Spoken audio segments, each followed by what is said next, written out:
Hello students, आज हम एक प्रॉब्लम करेंगे that is being asked in coordination company. और प्रॉब्लम क्या है कि हमारे पास कुछ क्यूबिकल बॉक्सेस हैं, हमें इन बॉक्सेस को एक स्टैक की फॉर्म में अरेंज करना है। कंस्ट्रेंट ये है कि जो बॉक्स नीचे होगा उसकी जो लेंथ और ब्रेड्थ ये दोनों चीज़ें जो होंगी ये ऊपर वाले से स्ट्रिक्टली इंक्रीजिंग हो। ठीक है, तो आपने इस तरीके से अपने बॉक्सेस को लगाना है, जो भी क्यूबिकल बॉक्सेस आपके पास अवेलेबल हैं। और सबसे बड़ी बात ये कि हर क्यूबिकल बॉक्स जो है आप उसे रोटेट भी कर सकते हैं, मतलब एक ही क्यूबिकल बॉक्स का लेंथ इंटू ब्रेड्थ ये भी कंसिडर किया जा सकता है। उसी तरीके से 2x3 को भी मैं लेंथ और ब्रेड्थ कंसिडर करके उसको एक बेस मान सकता हूँ। तो एक तरह से जो मेरा एक क्यूब होगा उसके 3 बेसिस पॉसिबल होंगे, 1x2, 2x3, 3x1, अगर हमारा लेंथ ब्रेड्थ और हाइट जो है 1, 2 और 3 है। तो इस प्रॉब्लम को सॉल्व करने के लिए सबसे जो फर्स्ट स्टेप होगा, प्राइमरी स्टेप, उसमें आपने क्या करना है कि जो आपका क्यूबॉइड है उसके आपने टोटल नंबर ऑफ फेसेस जो भी पॉसिबल बन सकते हैं, जो भी उनकी हाइट्स हो सकती हैं, उन्हें आपने निकालना है। जैसे कि अगर 1, 2 और 3 है, ठीक है, लेंथ 1 है, ब्रेड्थ 2 है और हाइट 3 है, तो मेरा 1x2 बेस एक हो सकता है, 1x2। उसी तरीके से 2x3 भी एक बेस हो सकता है, और उसी तरीके से 3x1 ये भी एक मेरा जो फेस है, इसको मैं एज अ बेस कंसिडर करके रख सकता हूँ इस स्टैक के ऊपर। तो फर्स्ट स्टेप हमारा डिफाइन हो चुका है, जिसमें हमने क्या करना है कि हमारा जो क्यूब है उसके सारे फेसेस को लिस्ट कर लेना है। सिमिलरली जो हमें और क्यूब्स मिले हैं, अगर हमें n क्यूब्स मिले हैं तो n के लिए हमें सेम प्रोसीजर को रिपीट करना है, और हमें सबका जो लेंथ इंटू ब्रेड्थ वैल्यू है उसे कैलकुलेट करके रख लेना है। जैसे कि अगर मैं 1, 2, 3 फेस की बात करूँ, जिसका 1, 2 और 3 है, ठीक है, तो उसका जो 1x2 that is length into breadth जो बेस होगा वो क्या होगा 2। इसी तरीके से मैंने हर एक जो भी पॉसिबल फेस हो सकता था उसका जो है मैंने लेंथ इंटू ब्रेड्थ जो है निकाल के रख लिया है, और मेरे पास ये सारी वैल्यूज आ चुकी है। इसी प्रॉब्लम को हम लॉन्गेस्ट इंक्रीजिंग सबसीक्वेंस प्रॉब्लम के साथ मैच करते हुए सॉल्व कर सकते हैं। अगर आपको वो प्रॉब्लम पता है तो आपको इसमें बहुत ज़्यादा बेनिफिट होगा, लेकिन अगर वो नहीं पता है तो भी हम उसको बिल्कुल डिटेल में डिस्कस करने वाले हैं।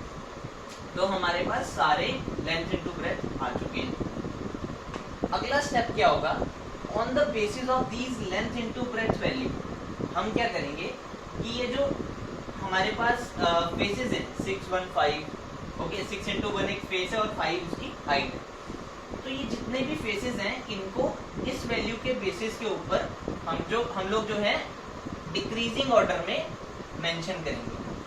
अभी आपको ये एक अरे की फॉर्म में दिख रहा है, ठीक है, ये एक अरे की फॉर्म में दिख रहा है जो कि 2D अरे दिख रही है, बट एक्चुअल में ये एक लीनियर फॉर्म है जिसमें मैंने मतलब डिक्रीजिंग ऑर्डर में बेस वैल्यू जैसे कि 30 थी तो 5, 6, 1 जिसका हाईएस्ट था, उसके बाद 12 हमारे पास जो है वो सेकंड पे 3, 4, 2, तो यहाँ पे 3, 4, 2 आ गया।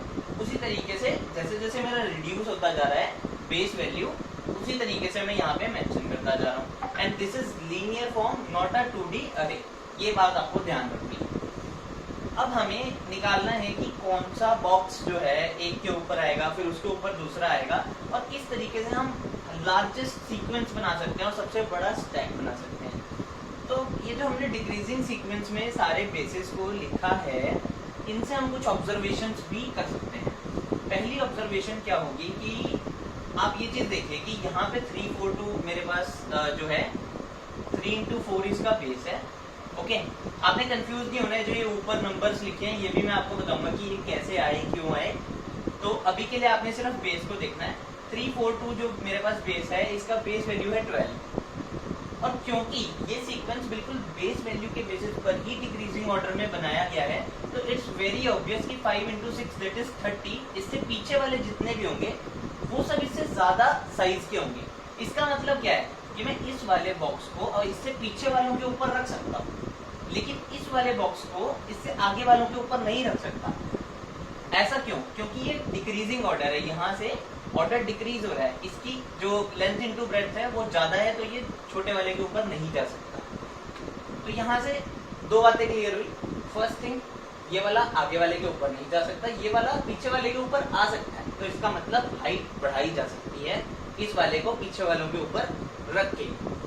तो यहाँ पे हम क्या करेंगे कि जो भी वैल्यू पर हम चेक करेंगे, जैसे कि 561 पे अगर मैं अभी हूँ, अब मैं पूरी अरे पर इटरेट करने वाला हूँ, ठीक है, ये हमारा लास्ट स्टेप है जिसमें कि हम फाइनल आंसर निकाल लेंगे। 561 पे मैं हूँ, मेरे पास क्या कोई ऑप्शन है कि मैं इसको किसी और के ऊपर प्लेस कर सकता हूँ, या फिर इसके ऊपर कोई और आ सकता है? जैसा कि मैंने कहा, इसके ऊपर आगे वाला कोई आ नहीं सकता, पीछे इसके कोई है नहीं, तो यहाँ पे मेरी जो मैक्सिमम पॉसिबल हाइट है वो है 1, जो कि इसकी खुद की है। अब मैं अगले वाले पे आता हूँ, 342 के ऊपर। क्या मैं 342 को 561 के ऊपर रख सकता हूँ? हाँ, रख सकता हूँ, बिकॉज इसकी लेंथ भी कम है, ब्रेड्थ भी कम है। इसका मतलब मैं 342 को 561 के ऊपर रख सकता हूँ।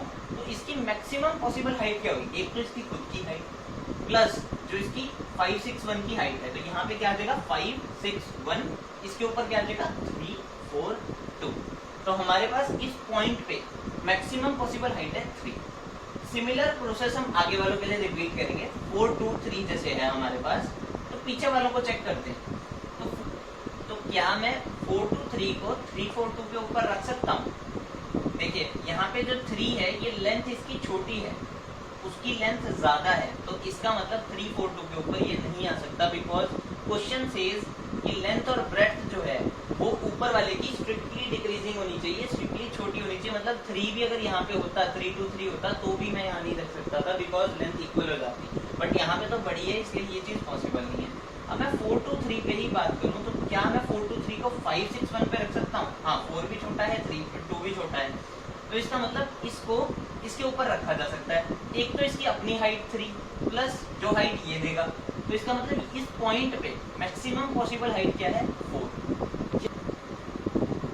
और जब हम हर पॉइंट के लिए यही प्रोसेस को रिपीट करते चले जाएंगे, इसी प्रोसेस को रिपीट करते चले जाएंगे, तो हमारे पास हर पॉइंट के लिए कुछ मैक्सिमम हाइट आएगी। जैसे कि इस पॉइंट के लिए 5 आई है, अगर आप लोग कैलकुलेट करेंगे तो आपको ज्यादा इस प्रॉब्लम के बारे में पता लगेगा। तो आप लोग बाकी की वैल्यूज में आपके ऊपर छोड़ रहा हूँ, आपको इसी तरीके से ये सारी वैल्यूज को कैलकुलेट करना है, एंड यू विल सी कि आपके पास हर पॉइंट पे मैक्सिमम पॉसिबल हाइट उस पॉइंट की आ जाती है।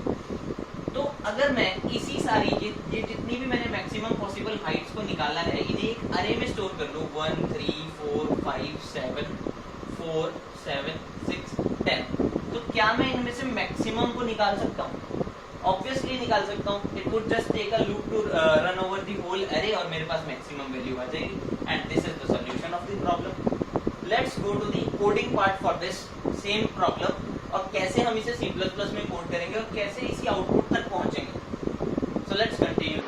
So let's discuss the code in C++ for the problem box checking. Okay, that we just discussed on the code. So हमारा जो क्वेश्चन है वो बिल्कुल सेम है, एंड इस क्वेश्चन को और इस कोड को आप लोग जो है ट्यूब्स लाइव की वेबसाइट के ऊपर आकर विजिट कर सकते हैं। मैं डिस्क्रिप्शन में लिंक आपको दे दूंगा। सो फर्स्ट ऑफ ऑल, तो हमें मतलब अगर एक बॉक्स बनाना है तो हमें एक स्ट्रक्चर बनाना होगा, जो कि एक कस्टम डाटा टाइप होता है, जिसके अंदर हम लेंथ, ब्रेड्थ और हाइट नाम की 3 प्रॉपर्टीज रख रहे हैं। मतलब कोई एक बॉक्स है, उसकी 3 प्रॉपर्टीज है LBH। ओके, ये कंपैरेटर फंक्शन जो है ये मैं बाद में समझाऊंगा जब हम इस पर पहुंचेंगे, जब इसे कॉल होगी। इनिशियली तो हमने n ले लिया कि n बॉक्सेस हम लेने वाले हैं, इनपुट ले चुके हैं हम।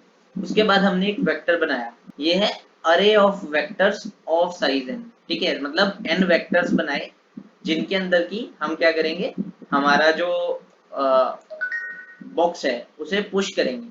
जैसे कि हमने i0 से लेकर n तक चलाया, मतलब हमारे पास n बॉक्सेस थे, और j0 से लेकर 3 तक, मतलब हर बॉक्स की 3 प्रॉपर्टीज थी। ठीक है, तो बॉक्स नंबर i पर उसकी 3 बार पुशबैक होगा। ठीक है, तो inner loop box number i मतलब vi वेक्टर की ith पे 3 एलिमेंट्स को पुश करेगा। ठीक है, इसके बाद हमने जो हमारा कस्टम डाटा टाइप था बॉक्स, ओके, ये जो हमारा कस्टम डाटा टाइप बॉक्स था, जैसा कि मैंने आपको सूडो कोड में बताया था कि एक बॉक्स 3 बार रोटेट हो सकता है, तो हमारा एक कस्टम डाटा टाइप का अरे है जिसका साइज है 3 × n, मतलब इतनी रोटेशंस हो सकती थी, तो इतने एक तरह से हमारे पास वर्चुअल बॉक्सेस प्रेजेंट है। अब हमें इन बॉक्सेस को मतलब फिल आउट करना है। तो फर्स्ट ऑफ ऑल तो मैं एक लूप चलाऊंगा फॉर i0 i <3 n, क्योंकि इतने ही बॉक्सेस हैं, एंड i += 3। ये भी क्यों किया मैं बताता हूँ।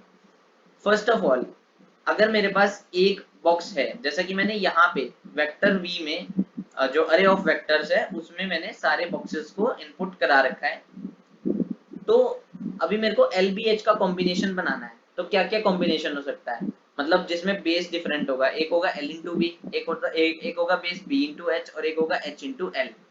तो वही हमने यहाँ पे किया है कि AI.L, AI.B और AI.H को पहले VJ, J जो कि 0 है इस पॉइंट ऑफ टाइम पे, V0 मतलब जो पहला बॉक्स है उसके 0 1 2 से इनिशियलाइज कराया, जो उसके 0 1 और 2 के ऊपर प्रेजेंट था, मतलब हमने LB और H इसमें डाला था, तो हमारा LBH इसके LBH के बराबर है। अगली बारी इसका LBH जो है हमारा 1 2 0 के बराबर है, ठीक है।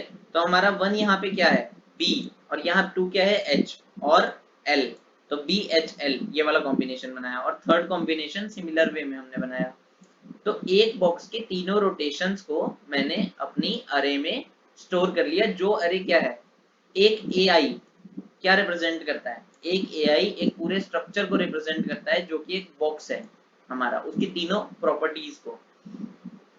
आफ्टर हम ये चीज कर चुके हैं, अब हमारे पास सारे बॉक्सेस जो हैं सबके सब एक बॉक्स नाम के स्ट्रक्चर में पड़े हैं, ठीक है। हमारे पास 3n बॉक्सेस हैं, ओके, यही स्ट्रक्चर जो हमने अभी डिस्कस किया था जिसकी LBH प्रॉपर्टीज है।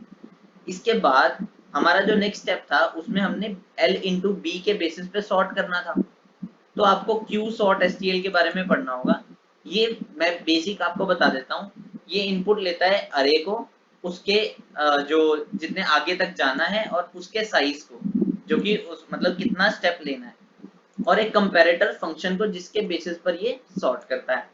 कंपैरेटर फंक्शन जो है, जो कि रिटर्न कर रहा है कि बॉक्स का जो b है इनटू लेंथ, उसी का बॉक्स B जो है, मतलब हमने यहाँ पे दो पॉइंटर्स पास किए हैं, तो box B dot length into box B dot breadth minus box A dot length into box A dot breath.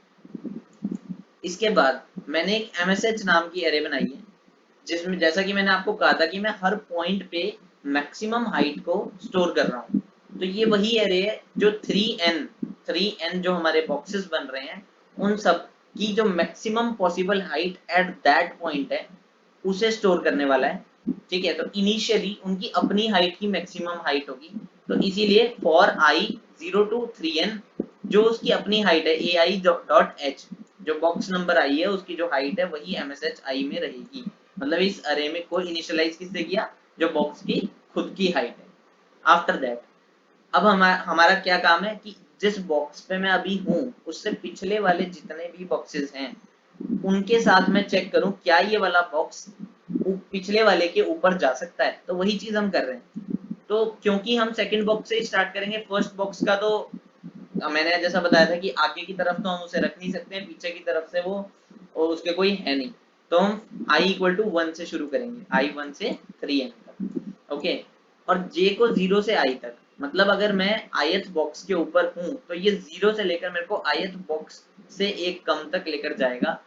और ये क्या चेक करेगा, AI की ब्रेथ और AJ की जो हमारी ब्रेथ है, मतलब जिस J पे मैं अभी हूँ जो पीछे से ट्रेवर्स होते हुए आ रहा है, और सिमिलरली AI की लेंथ और AJ की लेंथ, ये दोनों चीजें अगर स्मॉलर हैं, ठीक है, अगर ये दोनों चीजें स्मॉलर हैं हमारे करंट बॉक्स की पिछले वाले J से, और साथ में जो नई हाइट ये हमें दे रहे हैं, मतलब जो पॉसिबली ये हाइट देने वाला है, अगर मैं इसको पिछले वाले के ऊपर रखता हूँ तो वो हाइट हमारी पिछली कैलकुलेटेड हाइट से, जो मैक्सिमम हाइट है उससे ज्यादा है। मतलब MSH ऑफ J जो भी करंट जिसके ऊपर मैं हूँ, मतलब जिसके ऊपर मैं रखना चाह रहा हूँ अपने AI को, और उसकी AI की जो खुद की हाइट है, उन दोनों को मिला के अगर मैं कह सकूं कि ये वाली हाइट पुरानी वाली MSHI जो हमारे पास पहले से पड़ी है उससे ज्यादा है, तो इसका मतलब मैं इसे रख सकता हूँ और मेरे को अपनी जो मैक्सिमम हाइट है मुझे उसे अपडेट करना है उस पॉइंट पे। तो इसी तरीके से हम करते जाएंगे। इसके बाद जब हम इन दोनों लूप से निकल जाएंगे तो अब हमारे पास MSHI जो है वो क्या स्टोर करेगा, सारे पॉइंट्स पे जो मैक्सिमम हाइट थी, ठीक है। अब हमने क्या किया, एक वेरिएबल लिया मैक्सिमम, इन दोनों लूप से निकल के मैक्सिमम इज इक्वल टू -1 से इनिशियलाइज किया, और अरे पर लूप किया, कौन सी अरे पर, MSHI अरे पर। तो इंट I 0 से I लेस देन 3n तक मैं गया, और मैंने चेक किया if maximum is less than MSHI, अगर मैक्सिमम MSHI से लेस है तो maximum is equal to MSHI। तो इससे क्या होगा, हमारे पास MSHI में जो हाईएस्ट एलिमेंट है वो हमारी मैक्सिमम नाम के वेरिएबल में आ जाएगा, और लास्ट में हमने मैक्सिमम को प्रिंट कर दिया। तो यही पूरा कोड है हमारे बॉक्स स्टैकिंग प्रॉब्लम का। होप आपको ये समझ आया होगा, और अगर आपको ये वीडियो पसंद आई है और इससे आपको कुछ अच्छा सीखने को मिला है तो प्लीज इसको शेयर कर दीजिए, और साथ में लाइक और कमेंट भी कर दीजिए।